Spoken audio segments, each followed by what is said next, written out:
Baik, kita akan membahas tentang kalor dan perpindahannya. Teman-teman sudah dengar kata energi panas berapa kali ya di dalam pembelajaran di kelas. Nah, energi panas ini akan Bapak eh, singkat namanya, yaitu disebut dengan kalor. Maka nanti ketika di dalam video ini atau di video lainnya Bapak sering menyebut kalor, itu maksudnya energi panas. Energi panas. Nah, kita mulai dari air yang sudah kita kenal sehari-hari. Air. Bagaimana cara kita membuat es dari air ini? Cara membuat es dari air. Tentunya jawabannya sudah bukan, oh Pak tinggal didinginkan, sudah bukan seperti itu ya. Tapi kita sudah mengenal tentang perpindahan energi panas atau kalor. Berarti cara menjadikan air itu menjadi es adalah, cara membuat es dari air itu adalah dengan membuang kalor atau energi panas dari air ini, sehingga ketika air ini sudah kehilangan energi panasnya, maka molekulnya akan merapat, akan semakin dekat, lalu berubah wujud menjadi es. Nah, lalu bagaimana jika ingin membuat air ini menguap, berubah wujud menjadi gas ya?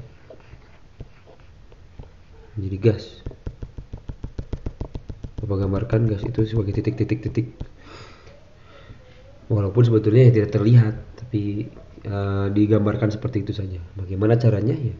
Berarti kalau untuk membuat es itu partikel atau molekul dalam airnya harus dibuat diam sehingga energinya harus diambil.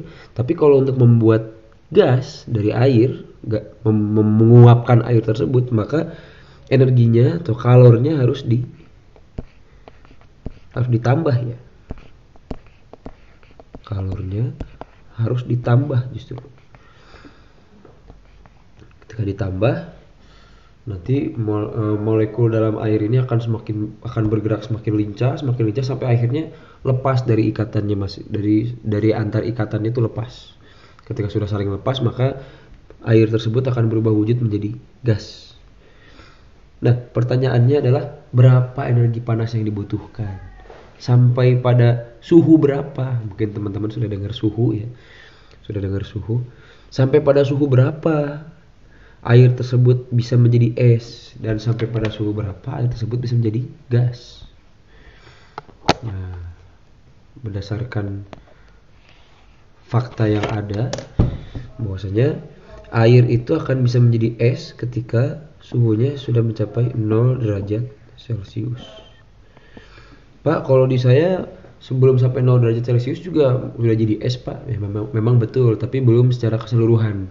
Kalau ingin membuat air tersebut semuanya berubah menjadi es, maka suhunya harus pada 0 derajat Celcius.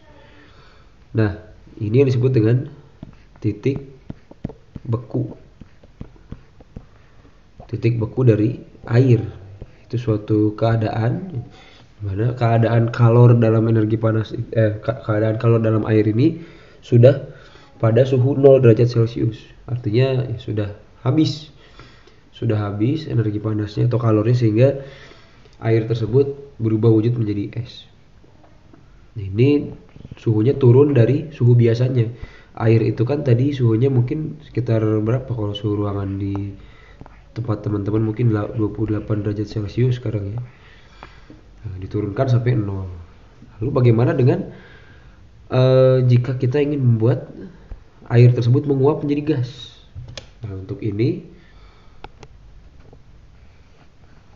tadi sudah tahu jawabannya ya, dibuat kalor, dimasukkan kalor sedemikian jumlahnya sehingga molekul dalam air tersebut akan bergerak semakin lincah dan akhirnya terlepas dari ikatannya masing-masing. Terbentuklah uap air. Nah, itu diberikan sampai pada jumlah tertentu yang tadinya air itu pada suhu ruang 28 derajat Celcius, suhunya menjadi naik sampai 100 derajat Celcius. Ini yang disebut dengan titik didih air. Titik didih air.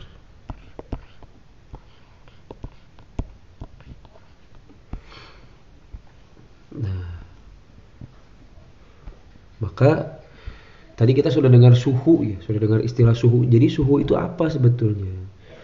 Suhu itu apa? Tadi dibilang kalau mau membuat es dari air maka kalornya dibuang. Kalor yang ada di air tersebut dibuang sampai suhunya turun. Sampai suhunya turun atau sampai jumlah kalornya semakin menurun. Sampai pada titik di mana air tersebut telah membeku seluruhnya menjadi es, yaitu pada titik bekunya di 0 derajat Celcius. Nah, 0 derajat Celcius itu apa maknanya? Derajat Celcius itu apa? Derajat Celcius itu suhu, Pak. Ya, suhu itu apa berarti? Suhu itu ternyata merupakan ukuran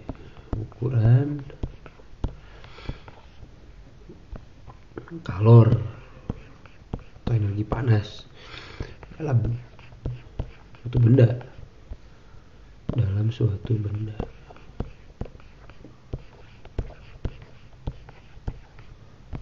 Seperti itu. Nah, sampai di sini coba kalian mengerti dulu, nanti kita lanjut ke video berikutnya.